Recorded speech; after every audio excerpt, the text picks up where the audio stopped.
It's a dirty word and a topic that we would prefer not to discuss. But the hard truth is that dealing with fraud is simply a part of doing business today, and therefore it's a subject that needs to be dealt with head on, rather than relegated to the background where we grit our teeth and simply hope for the best. Today, we will discuss certain kinds of fraud that those of us gathered here today must be diligent in protecting against. We'll discuss the cost of being a victim of fraud and how to best mitigate those threats in our businesses. All organizations are subject to fraud risk. Large frauds have led to the downfall of entire organizations, massive investment losses, significant legal costs, incarceration of key individuals, and perhaps most importantly, the erosion of confidence in the capital markets. Publicized fraud, even for companies that are victims, has negatively impacted reputations, brands, and images of many organizations around the globe. Regardless of whether the US economy is in a growth phase or a recession, there continues to be a record number of frauds being committed daily. So what is fraud? Well, at its most basic level, fraud can generally be described as an intentional act or omission designed to deceive others, resulting in the victim suffering a loss and the perpetrator receiving a gain. Regardless of culture, ethnicity, religion, or other factors, certain individuals will be motivated to commit fraud. A recent study by a major accounting firm discovered that the primary reasons why a fraud occurs are pressures to do whatever it takes to meet goals and to seek personal gain. Additionally, and perhaps most surprisingly, over 40% of 800 fraud perpetrators said that they indicated that they did not consider their fraudulent actions to be wrongful behavior. But maybe you say, it can't happen to me. Well, think again. In fact, the aircraft industry has a target on our backs. Our closings are remote. We oftentimes move fast, really, really fast. We rely on emails, oftentimes see low levels of due diligence, and oh yeah, there's the money thing, lots and lots of money. If those factors don't invite unscrupulous characters in this day and age, I don't know what does. Some very recent aircraft industry targeted frauds. Just from last March, Marie Asset Daewoo, a Hong Kong-based aircraft finance unit, reported that it's likely to lose $5 million following an employee making a false wire transfer. Closer to home, and just on August 2nd, the SEC charged Integrity Aviation and its CEO, based in San Diego, in a $14 million Ponzi scheme related to the financing of aircraft engines and parts. The costs of fraud are staggering. Globally, over $4 trillion annually. Of that amount, US organizations are estimated to have lost over $1.5 trillion in fraud in 2018 alone. The median loss was $140,000, while 22% of cases resulted in losses of over $1 million each. And here's the one to really think about. It takes time and effort to recover the money, and many organizations will never be able to do so. 58% of companies who had fraud committed against them were never able to recover any money at all, while only 14% made a full recovery. Although fraud has many different flavors, I want to discuss two specific types of fraud that threaten our industry. The first is what I would call transactional fraud. This is the one where most people in our virtual meeting today spend the most time worrying about and the greatest amount of resources, including time and money, protecting against. But in reality, it's actually the hardest to perpetrate and the least likely to occur, in part because we spend so much time and effort to weed it out, so don't stop. So I'm going to only touch on this category because I would say that most materials I see out there on fraud geared toward the aircraft industry concentrate on this area. And frankly, it's an area that we'll unpack in a little bit further detail during our panel discussion.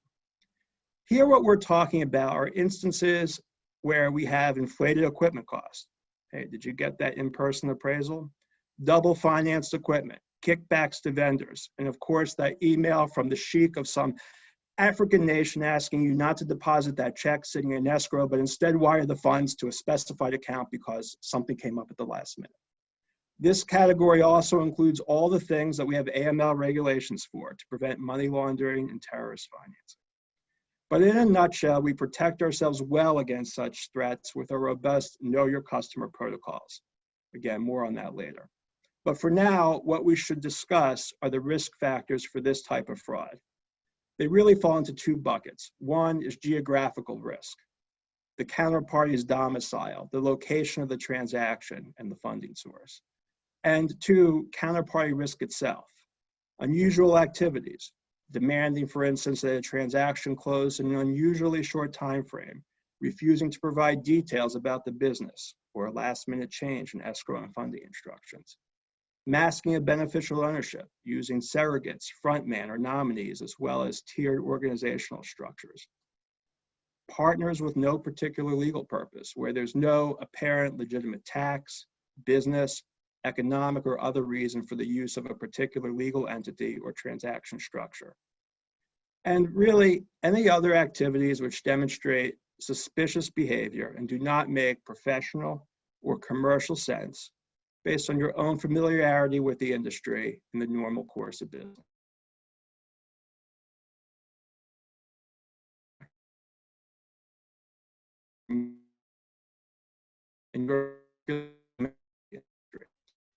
Of course, it's all a balancing act, protecting the customer relationship while protecting your business. But when a combination of red flags truly exists, raise your hand and speak up.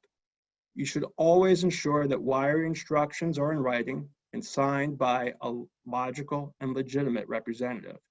Verify that the release of funds matches the underlying written agreements with regard to funding milestones, and perform consistent and appropriate due diligence on entities and individuals with whom you partner.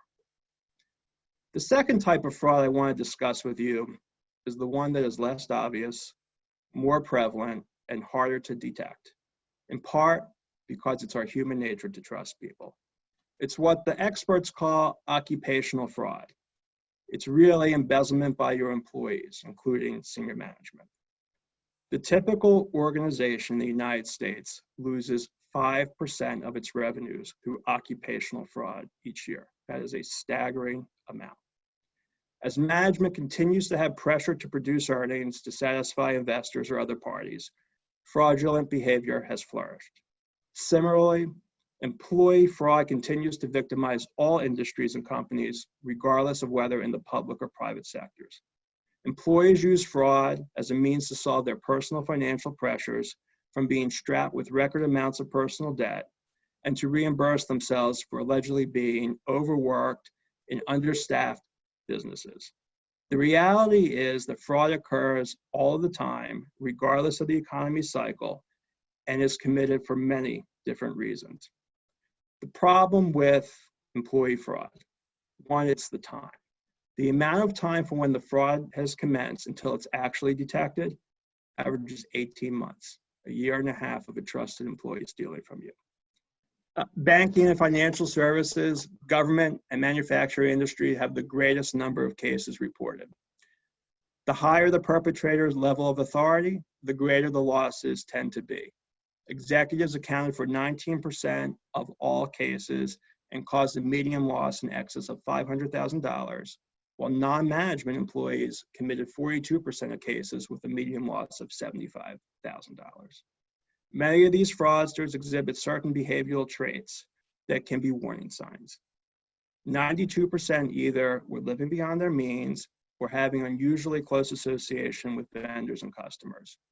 Also interesting, the majority of fraudsters are first-time offenders. So, how do we protect ourselves against this kind of occupational fraud? There are really 5 key principles.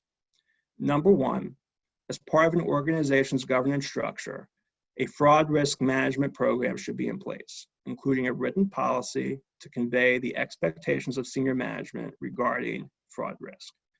Number 2, fraud risk exposure should be assessed periodically by the organization to identify specific potential schemes and events the organization needs to mitigate. Number 3, prevention techniques to avoid potentially key fraud risk events should be established where feasible to mitigate possible impacts on the organization. Number 4, detection. techniques should be established to uncover fraud events when preventive measures fail or unmitigated risks are realized.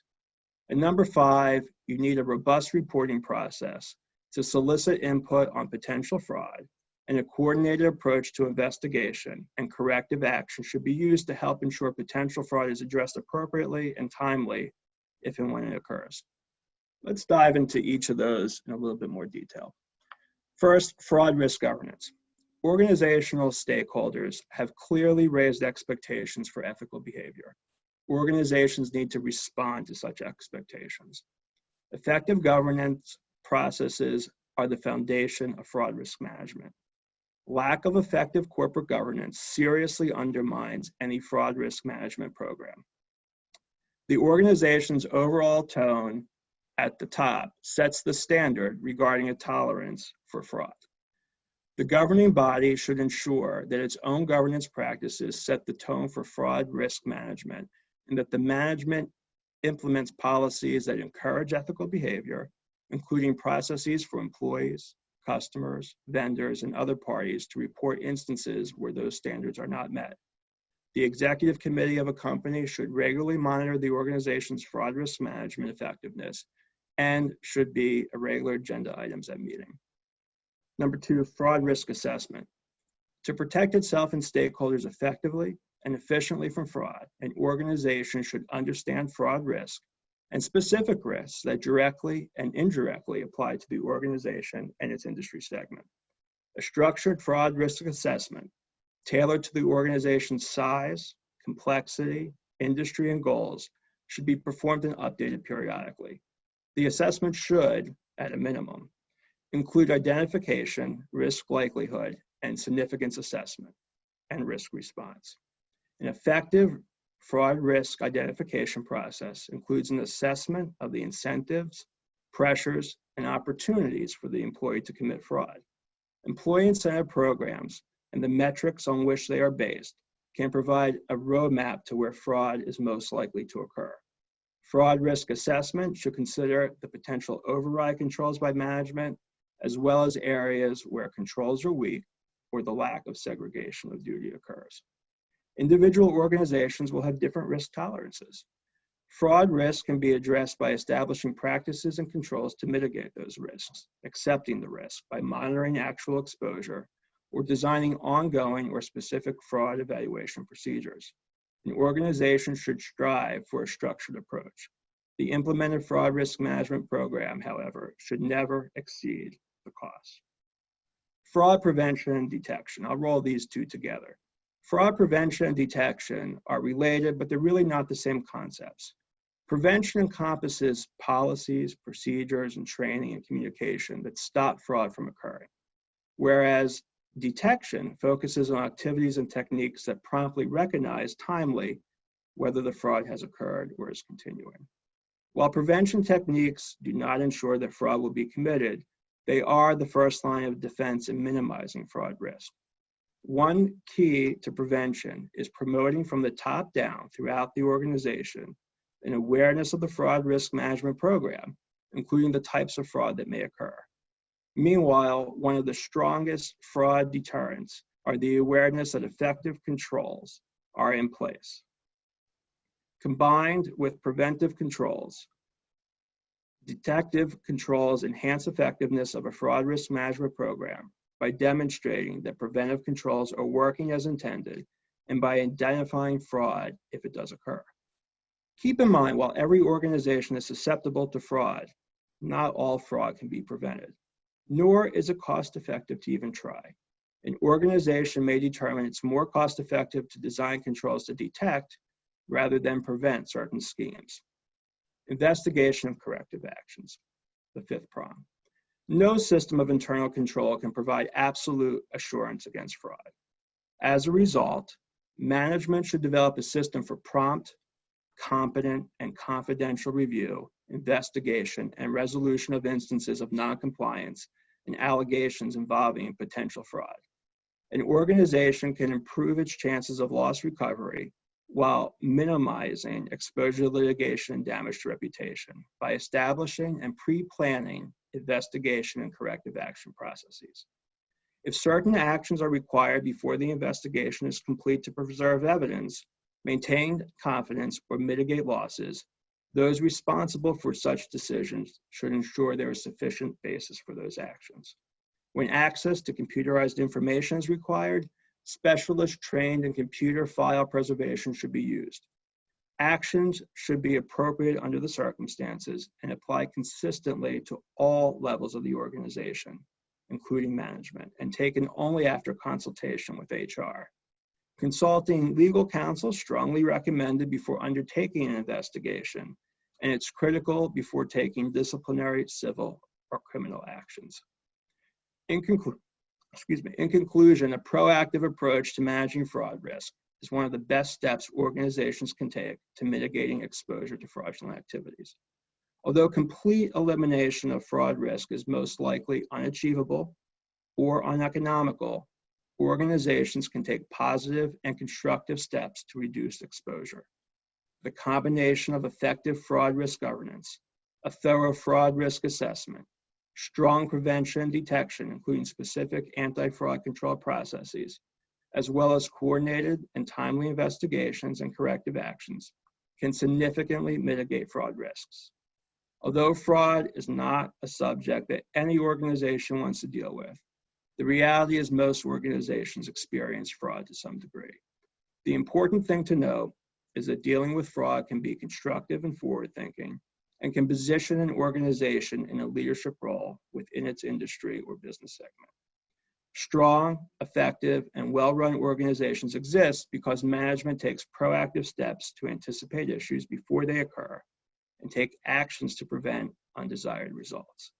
Implementation of the right steps for your particular business will help establish a climate where positive, constructive steps are taken to protect employees, reputation, and brand, and foster a positive culture. It should be recognized that the dynamics of any organization require ongoing reassessments of fraud exposure and responses in light of the changing environment an organization will encounter. Thank you. Merrick, thank you. If there are any questions from the participants, please use the Q&A tab at the bottom of the screen.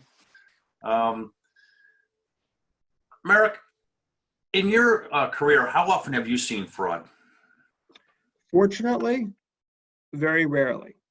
And, I think that could be said, I hope, for most of us as well.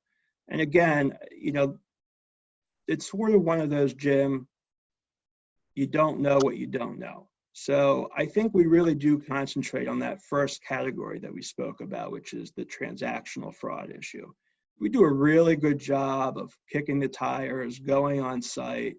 If we're a funding source, making sure that, we're loaning money to the right person and the collateral that we're getting back is what we think we're getting.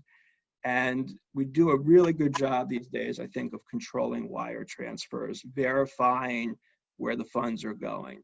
It's really that occupational fraud that often goes years before it's detected, and it's a real serious issue, particularly in times like this where so many companies are stretched at this point financially.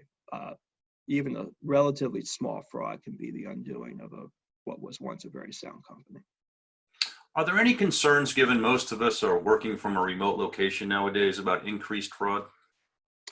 Well, I think so. Look, I mean, even those of us on our panel, we had some technical difficulties with the Zoom platform. A lot of our companies just simply feel that it's not a secure platform. So, I somewhat take it for granted that I know if I'm working from home, my firm requires certain protocols, firewalls, and the like, that I'm still secure. But not every company does that. It's expensive, and particularly for smaller shops, you could be going over a web that's just simply not secure. And as we talked about before, we're talking about money, wires.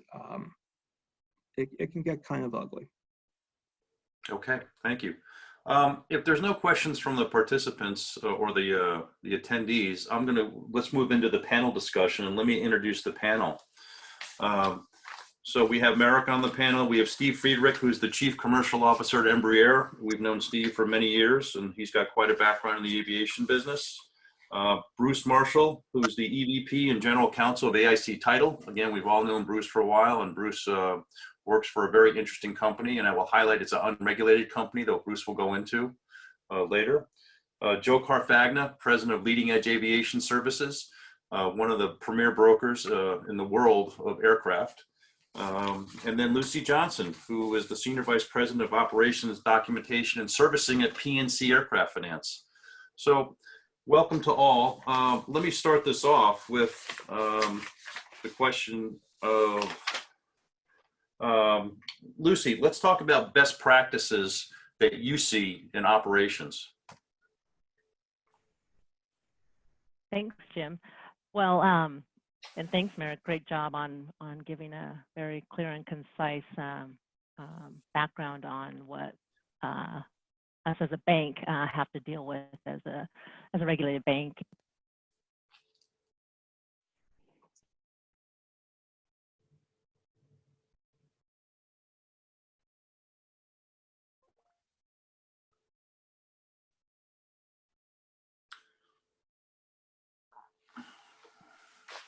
And it extends the entire customer cycle. So therefore, you know, all of our groups such as marketing, sales, operations, credit.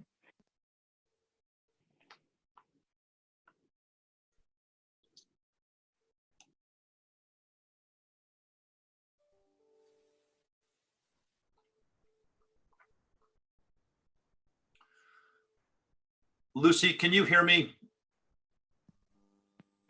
We've lost your sound. Oh, I'm sorry. Can you hear me now? Now we have it back. So could you rewind a little bit? Don't know where it stopped. I'll just restart with the importance of having the.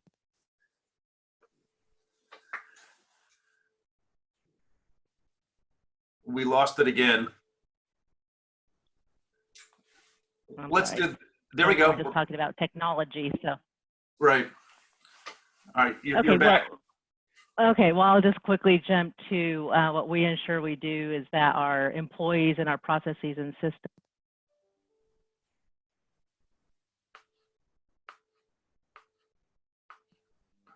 take it lightly. And we have many processes in place to mitigate the risk as best as possible. Some of them manual.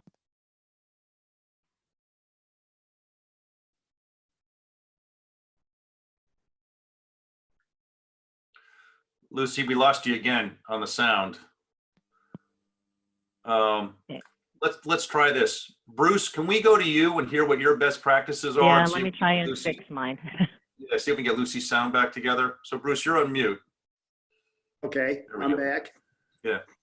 Okay, there's a few things that we do in terms of best practices. The first thing is that we try to make sure that all of our firewalls and all of our encryption software are as up to date and as robust as possible. I think that's very important. We're dealing in handling over $4 billion a year in aircraft transaction funds. And because of that, we want to make sure that our software is up to date. We also want to try to do our best in protecting wire transfer information. We really try to encourage folks in our aircraft transactions to use our secure channels in our closing room to upload and download wire transfer information. It's very critical because that's one of the sources where people tend to get hacked is through careless use of emails and transmitting that information. The third thing that we do is when we receive funds on a transaction, we use a 3-account process. We have an escrow account where the funds come in based on the wiring instructions. We also have a hidden account in the middle that not even our owner has access to, where the funds rest during the course of an aircraft transaction, which can be a couple of weeks, it can be several months that we're holding the deposit money for a transaction. Sometimes these deposits can be very sizable. And finally, as well as when we receive the purchase funds. And finally, when it's time for the funds to go back out, they come out of a third account. So we're protecting those monies as best that we can at all times. One thing that I'd like to comment on Merrick's comments about occupational fraud is that we carry a $40 million bond to address that. If in the event, unfortunately, it's never happened, that we did have some sort of an employee issue. We're trying again to protect our customers' money. Great, thank you. Steve Friedrich, any thoughts on the topic? Thanks, Jim. Yeah, and thanks, Merrick, for that background. I'd say one of the key things for us from a best practices standpoint was we start the know your customer process very early in the sales funnel. When we bring someone out of a lead, we start immediately looking at two things. One, their qualifications and their capability to purchase an aircraft.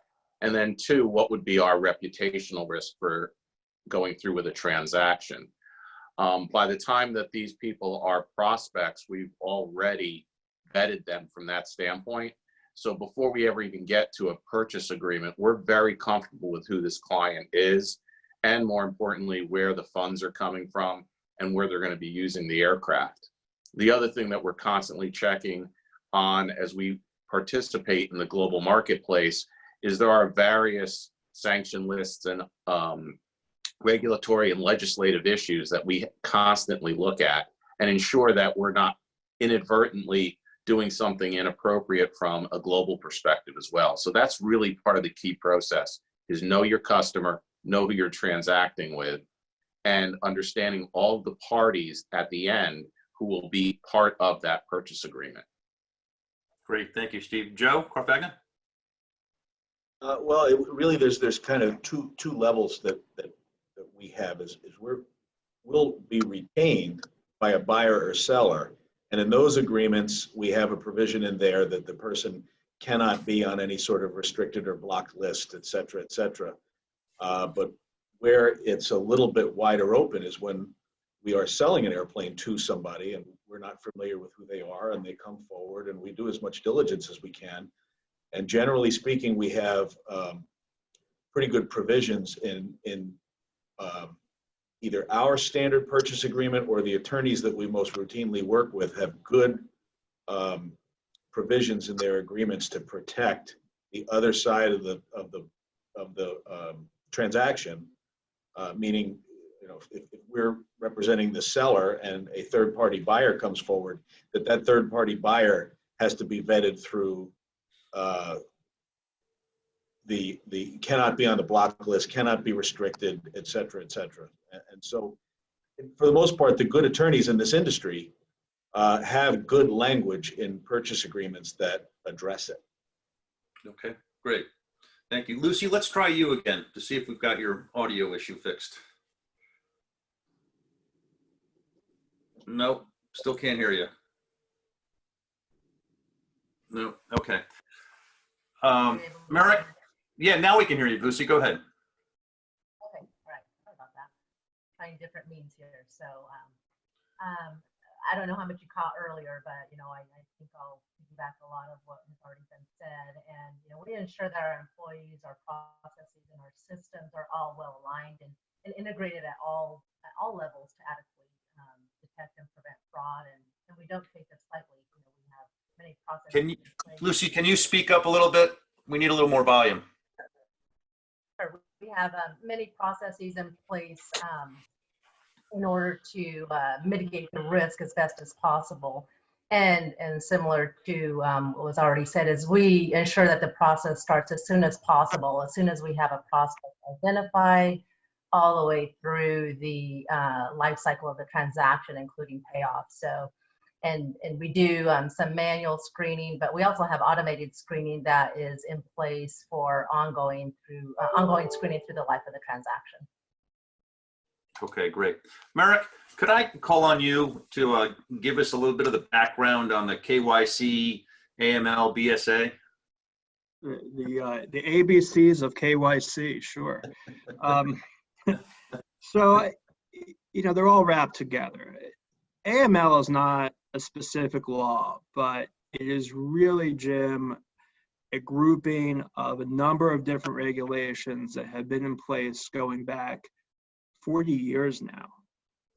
KYC itself came out of the 2001 enactment of the Patriot Act. And the Patriot Act in itself put teeth into the bank secrecy laws, or the Bank Secrecy Act, which was in place since 1970. When the Patriot Act came out in 2001, first of all, it applied strictly to financial institutions, and still really applies to financial institutions, but covers now a much broader array of transactions, and the definition of financial institution has been expanded. But what the 2001 Know Your Customer provisions of the Patriot Act did was really require those financial institutions to do two different things. One, customer identification, CIP, Customer Identification Program, and customer due diligence, or CDD. I would say the CIP part, customer identification, all banks do the same way. It's very ministerial. It is literally, as it sounds, get to know your customer. For individuals, that can be satisfied with things like passports and licenses. For corporations, we're talking about certified articles of incorporation, partnership agreements, trust agreements, etc. The CDD part, which is actually run by FinCEN, is much more complicated. And really the aim there is to get banks and financial institutions to be able to predict customer behavior so that anomalies can be detected.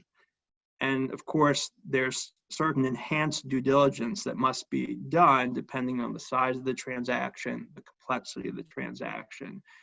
There's no real hard and fast rule, but certainly if you're not doing it right and you get caught either in a money laundering issue or the funding of terrorist organizations, which can inadvertently happen, there's some hefty fines that go along with that. But that's really the history of these laws and how they're all interplaying with one another.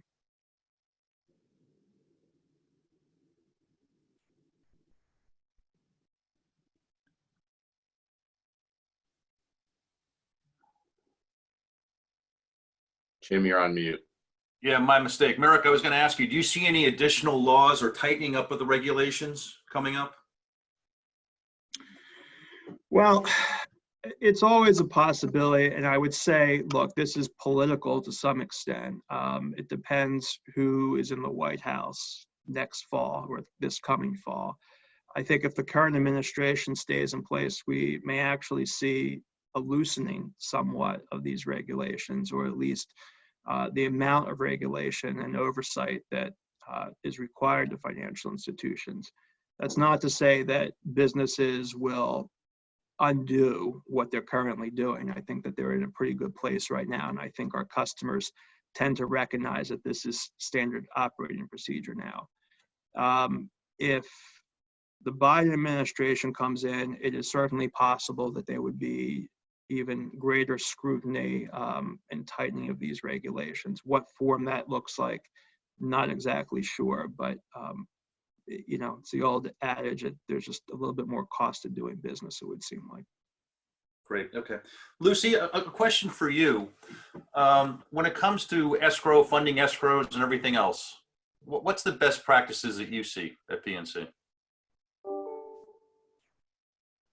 Part of knowing the customer also includes the source of funds. So ensuring that we know the source of funds that are going into escrow. And in terms of the escrow company itself, I'm not sure if that's kind of what you're getting towards in the question, but working with escrow companies such as AIC Title that are bonded, have appropriate E&O coverage to protect those funds that not only the customer is sending in, but also that we as a bank are sending in on as part of the transaction. Okay, thank you. Let's go into the topic of rejecting business. And Joe Carfagna, we'll start with you. When do you reject business and say, nope, we're just not going to pursue that one? Well, when we, as mentioned in our agreements for being retained to buy or sell an airplane for somebody, if they don't want to sign the information saying that they're not on any sort of list right away, that's going to be a red flag. And then the second stopgap is your gut check. honestly. But we have turned it away over the years, and there's been several instances why. But in general terms, that's a pretty good litmus test right there. Okay. Steve Friedrich? Yeah, I think the key is when you're going through and you're qualifying these people, you're going to know pretty soon whether or not they're going to be qualified to go ahead and purchase an aircraft. But then from an association of the brand, you have to take a look and decide whether or not you wish to take that risk. Okay. And that's a big piece of it. It's a judgment call for every, quite frankly, on every case. And it's not something that you undergo or undertake lightly. So it is something that you must do because you don't want to also use resources from the company that could be better used somewhere else closing another deal. Okay. And Bruce, do you ever reject business? Yes, we do. Occasionally, when parties do show up on our KYC process, we will get out of the transaction at that point. If it's a situation where we can't resolve it and answer, and someone is on they are in fact a restricted party, we're not going to get involved with that transaction. We also maintain our own list. Unfortunately, there's been a few players around this industry for a number of years that have been involved in some fraudulent activities, and from time to time these same individuals resurface, and we've just made a company decision that we're not going to do business with them. And finally, if a transaction just smells bad, we're very fortunate. We think that you know, we have enough business that our owner has empowered our escrow agents as well as myself, that if we look at a situation, we realize that something unethical might be happening, or we're just not comfortable with the situation, we're enabled to reject that type of business. We're just simply not going to take it on. Okay. And Lucy? Oh, definitely. You know, our risk framework isn't meant to be a constraint to do business, you know, rather, of course, a solution to comply with the laws, but we have to be willing to walk away from a deal if you know, doesn't pass the smell test, we have negative news, doesn't pass our escalation process. So we definitely have to be willing to do that. And fortunately, it doesn't happen a lot, but as part of our asset-based program, we do really rely on some of that, what we call character underwriting. So looking at the information that's provided during that due diligence process is important in order to make decisions. Great. Merrick, your thoughts? Well, I mean, it's just really hard. It is great to say that we're willing to walk away, and I am just so pleased to hear that all of our partners here on this call are willing to do so, and in fact have done so. But you know, we're in sales ultimately, all of us in some way, shape, or form, whether we're selling legal advice, a financial product, an aircraft, a service related to that product. And so for anyone involved in that stream, when you say no, you're turning away revenue. And a lot of what we're talking about here is just, it doesn't smell right, it's gut. And so for those of us in management, you know, it's somewhat easier to say, I don't want the headache of that, I want to walk away from the business. But then to talk to your salesperson who's losing a commission and saying, yeah, you know, things seem to check out, but it doesn't feel right. It doesn't pass the smell test. And to walk away from the commissions that are usually associated with these type of transactions is significant and not easy to do. So not saying, I just, you know, I get it, and it's very difficult, but it's something that I think you'd rather be safe than sorry, but easy for me to say. Got it. Okay, thank you. Let's go on to the last topic, and that's the money laundering topic. And Bruce, we'll start with you. Okay. Yeah, we have some rules that we put in place to handle potential issues of money laundering. We always try to make sure that funds go back to the same source if transactions fall through. Now, sometimes domestically, if we know the parties that are involved and one aircraft falls through in a transaction and someone else is involved in it, we know all the players, we have moved funds from our company to another company for a transaction on a different aircraft. That happens very frequently in our industry. However, when funds are coming in from overseas, we won't apply that. We always send them back to the same source. In fact, a few years ago, we got involved in a transaction where an Asian company had everything checked out, the bank that they were using, the company, they had all the authorities, all the players checked out. The money arrived here in the US, and within a month or so, it was over $1 million. The transaction was canceled, and we were being asked to send it to another location in the United States. And it started to get a little suspicious at that time. And we insisted that the money go back to the same bank where it originated, same account. And there was quite a bit of resistance to that, which again, further, I guess when we talk about the smell test, it appeared that this might have been a situation involving money laundering. And so we did ultimately have them reset up the company and the accounts and everything else. One of the things we learned is that the originator of the party that was involved that sent the money over, they had actually rented a company temporarily. So everything checked out in the company, but they had just rented it temporarily, and they closed their accounts immediately after the funds arrived here in the US. So that's one of our rules, is always to make sure that the money goes back to the source, because we get deposits on transactions that sometimes sit there for months and they just never develop into a full-fledged transaction. We have to return the funds. It happens very frequently in our industry. Okay. Lucy, how about you? It's very similar, and as part of our processes and procedures that we have in place, we verify the source of the repayment of the transaction. We verify if we're sending funds to a particular party. We do a verbal verification. We know sometimes there can be fraud involved with emails, excuse me, going back and forth. So we do a verbal verification. When we're working with an escrow company, kind of going back to your original question, we do also ask for a copy of wire ticket confirmation for the funds that are going into escrow. We want to ensure that what was already communicated to us is in fact documented. And that does sometimes create 11th hour issues on some transactions where we may have been told that funds are coming from XYZ company, and then we get all of the information, we complete our due diligence, but then when we get the wire ticket confirmation, it actually came from ABC company. So now we have to get an understanding of that entity, the ownership structure of that party, and then complete our due diligence, and it may or may not hold up a particular closing. So ensuring that we have a clear understanding as part of our whole risk framework is important to us. Okay, thank you. There's a question, and the question is everyone working together? Can't you help each other vet the parties to a transaction? And Bruce, I'll let you take that one.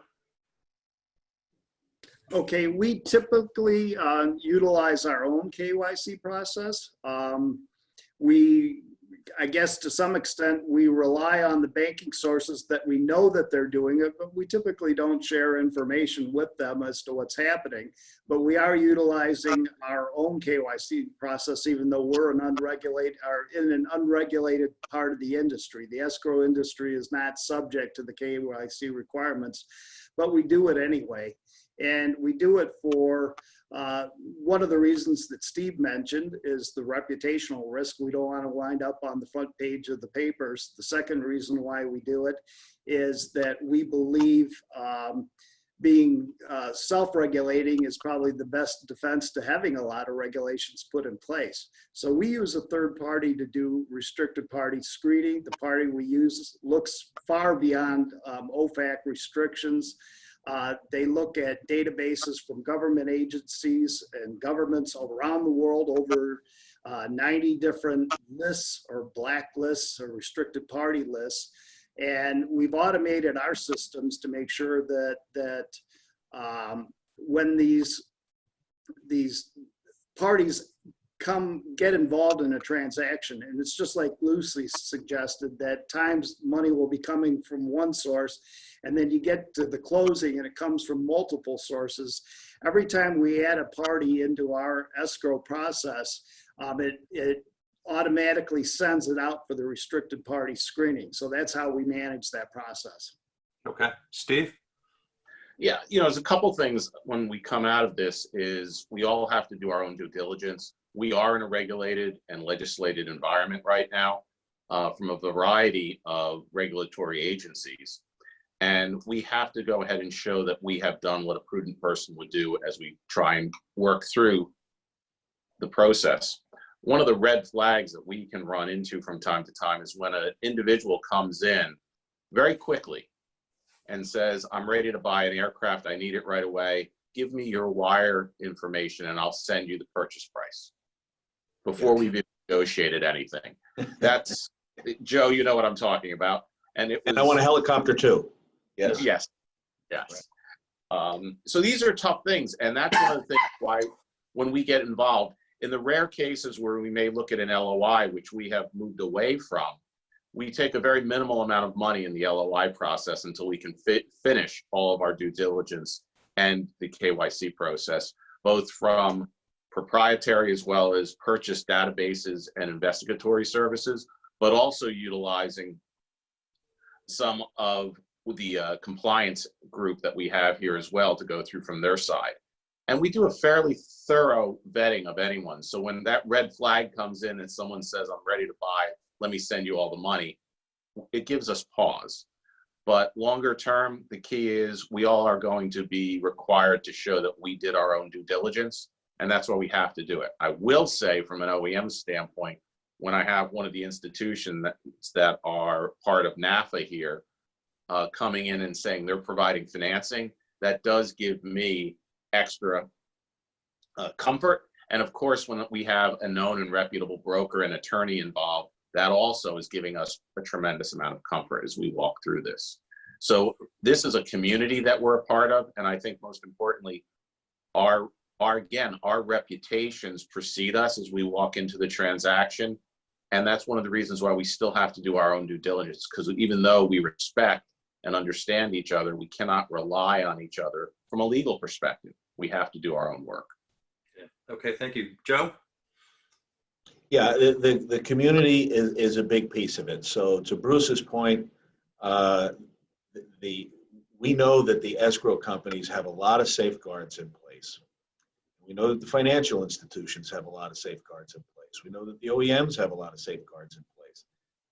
So if those safeguards are in place, this industry, I mean, let's face it, this industry is an industry that's really matured to where things are done differently here, transacting business for the most part in the United States.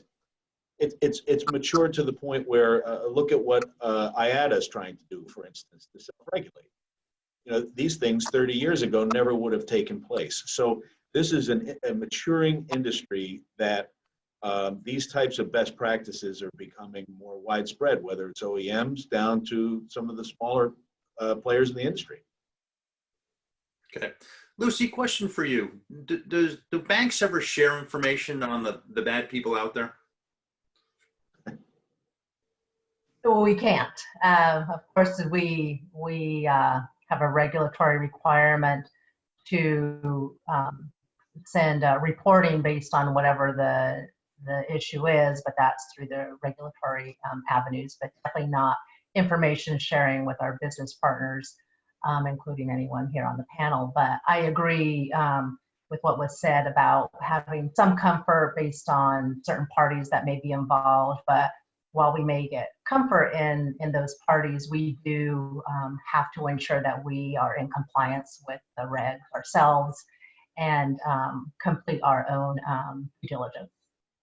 Okay. And Merrick, your thoughts on this? It is interesting listening to this, and Joe is right. It's a very mature industry. I will tell you, as an attorney involved in the closing of these transactions, where I have my spidey senses up the most and where I'm working most directly with clients in the trenches, I feel like is in the family office, high net worth individual area. From a documentation perspective, a investment grade public company will beat you up on what's a default and reps and warranties, but they get all this stuff that we're talking about today. For them, it's just a part of doing business. A private company, probably, a little bit more sensitive about financial information, maybe don't understand our own as a financial institution duties of confidentiality. But when you start talking to high net worth individuals, this is a toy for them. They are very accustomed, particularly when it comes to dealing with their banks, getting what they want when they want it. And so that type of added pressure, I certainly feel on these transactions, that notion to move very quickly, just get it done with the snap of the finger. And of course, a relationship manager who feels like if they don't acquiesce to the demands, particularly the timing demands, that they'll see their customer walk out the door to another bank. So we're getting the pressure externally from the customer, but also internally as well from a banking representative. So, that's where you really do have to hold the line and make sure you're just taking a deep breath, slowing down, and not taking any shortcuts. Great, thank you. So for the panelists, is there any areas you'd like to bring up that we haven't talked about? Lucy, anything on your thought list? One of the things that had to do with just as part of the Know Your Customer, I think a lot of us have seen most of our customers tend to be special purpose entities that are created to purchase the aircraft for whatever reason, tax reasons, whatever advice they're getting. But in terms of completing the due diligence, it's important to have a clear understanding of that, the underlying owners of that special purpose entity. So drilling down to those individuals and or operating companies and the ownership of that operating company as well is important to, again, ensure that you have a clear understanding of the ownership and management of that business and actually what business they're in. So I would just add that piece. And then also that, the risk doesn't go away. The money laundering risk, the risk doesn't go away once the deal closes. Could have situation where after the deal closes, maybe there was some fraud that we don't catch everything, so maybe something happened, and then those funds could be seized. There could be clawbacks. There could be the aircraft could be seized. So just understanding that the risk is ongoing, so sure that you have those processes in place to mitigate the risk is important. Okay, great, thank you, Joe Carfagna. I'm sorry, was I on mute there? I'm sorry. Yeah, there you go. So the question for me would specifically be what? Any parting comments on all this? Any Parting areas? comment. Yeah. I'd say if from the aircraft brokerage side of things,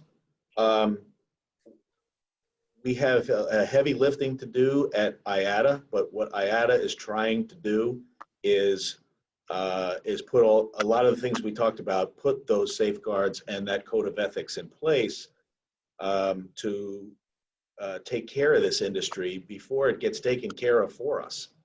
So, we're making that effort as a community to try to improve ourselves.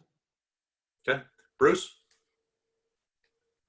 I think just along the same line that Joe mentioned is that we try to take care of a lot of these issues, even though we're not required to. One, we think it's a good business practice.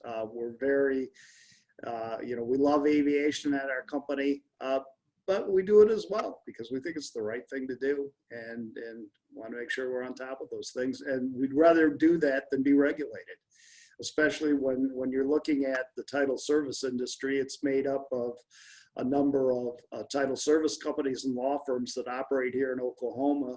Pretty much all of the industry is here, and we're a very small industry. And rather than having ourselves regulated, we want to spend the time and effort to make sure that we can do everything we can do on our end to prevent fraud in aircraft transactions. Okay, thank you. Steve Friedrich? Couple things. When you're going through the process of vetting your clients, you also have to make sure that you're using good quality sources. You can't always believe what you find on Google, okay? And I think this is key because anybody can post anything online and it lives forever, whether or not it's true. And I think that's why you need to have good quality resources. You need to go ahead and fact check everything that you find and basically have at least 2 sources whenever you're going and doing the KYC. The other thing, and again, this ties into the sources and the quality of how you're vetting someone, the community that we're a part of right now, the organization we have with NAFA is vitally important to me and to our team here, because I know I can reach out to anyone who's in the organization through the relationships we've developed through this trade group and say, tell me what you know about this. Tell me what your transactions have been like in the past. And that can be both for good and for things. Why aren't you doing business with them anymore? Okay. Why did you lose this? So these are all important things. This community, and again, having multiple sources to verify the KYC. Okay. And Merrick, I'll leave it last for you. And one of the questions that's come up, and Merrick, I'd like you to answer this one. What is the best practice on mitigating risk on back-to-back title transfers? Well, again, I think the big theme I've learned today in listening to our panel is something very simple: trust but verify. And I think when you do the back-to-back, the same can be said there as well. Make sure you're picking up the phone. Make sure you're coordinating with and in close communication with the title company, and not really letting time pass. If it's supposed to be back-to-back, make sure it's back-to-back. But also just, Jim, look, you've been great with throwing out these questions. But I know you also have a lot to say and a vast amount of industry knowledge. So actually, let me just sort of turn it back to you now with that question, but any final words for the group today? Well, I want to remind everybody, the participants and the members here, that our next webinar is on October 15th at 2:30 Eastern Time. And that's based on how the pandemic has changed the priorities of the aviation industry. Merrick, back to your question. You know, what I've heard from all our panelists today is pretty much exactly how we feel about all this. As far as back-to-backs, I'm not a fan of back-to-backs unless they're fully disclosed. And I hate it when we have a person sneak something in, a purchase agreement in small type somewhere on page 36, that about this is a back-to-back deal and not in those words. So we're very careful with that up front and ask the question very openly. Is this a back-to-back? And if it is, does everybody know it's a back-to-back? So with that, I'd like to thank everybody for participating today. The National Aircraft Finance Association is a great organization, and I really appreciate it. So thank you all. Thank you. Thank you. Thank you. Thank you.